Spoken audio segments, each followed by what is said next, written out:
perfect. It's okay not to have to always be accurate. It's okay to fail. It's okay not to measure up. It's okay to see yourself temporarily as broken, even though you're not. And religious OCD is one of the most difficult disorders to come to grips with. You've basically been conditioned by your religion and your family that you're not good enough. And you have to have very extensive therapy to see yourself as you should see yourself, which is confident, independent, not perfect, but always trying to be the best version of yourself possible. And if someday you can't be the best version of yourself, don't beat yourself up. Take a mental health day.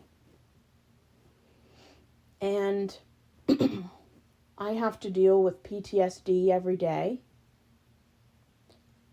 I can be emotionally avoidant because I learned that having any heart-to-heart emotional talks with my family, it's like talking to a dining room chair. There's no response. And when someone tells you they're suicidal and depressed and your only response is, oh, and then you never bring it up again. I mean, how do you live with yourself? You say you love this person? I don't think so. Because that's not how people who genuinely love someone acts. And there's so many disorders. Another one I've been diagnosed with is having a religious sexual disorder. I've read that 1 out of 4 women who grow up in church have 3 times more likelihood to develop or discover a sexual dysfunction. Vaginismus, panic attacks, anxiety. The symptoms are very similar to someone who's survived bodily assault. And it's very hard for people to come to terms with the people who are supposed to protect you heaped religious trauma on you. And you have to come to terms with that.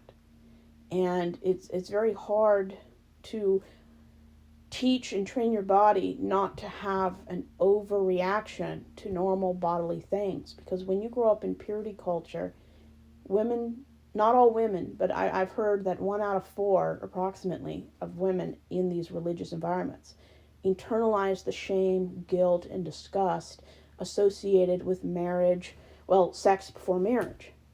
And it can cause things like vaginismus, panic attacks, PTSD, emotional outbursts, pelvic and bodily pain, inability to have sex.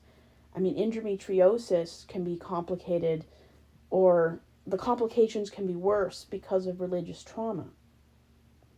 And my family chose to create an environment and raise me in an environment that tripled my chance of having dysfunction and bodily pain due to how they view women and sex. And when you grow up in an environment that never talks positively about sex, and it's always something that's removed, fast-forwarded, or avoided, you're going to internalize silence as shame. And not everyone does, but a lot of people do. And there's just more shame associated with women in religion than men. It's just part of Christianity. And when I recorded in my journal, how often daily do I have panic attacks? I would, on average, 5. And panic attacks can trigger RTS and ROCD. It can trigger a lot of things. And I learned how to overcome panic attacks. One of the best ways is to become financially independent, physically independent, and have your own life.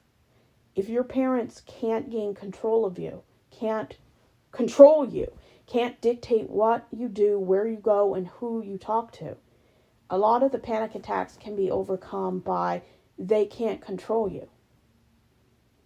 It's helpful. It doesn't work for everyone. But if you are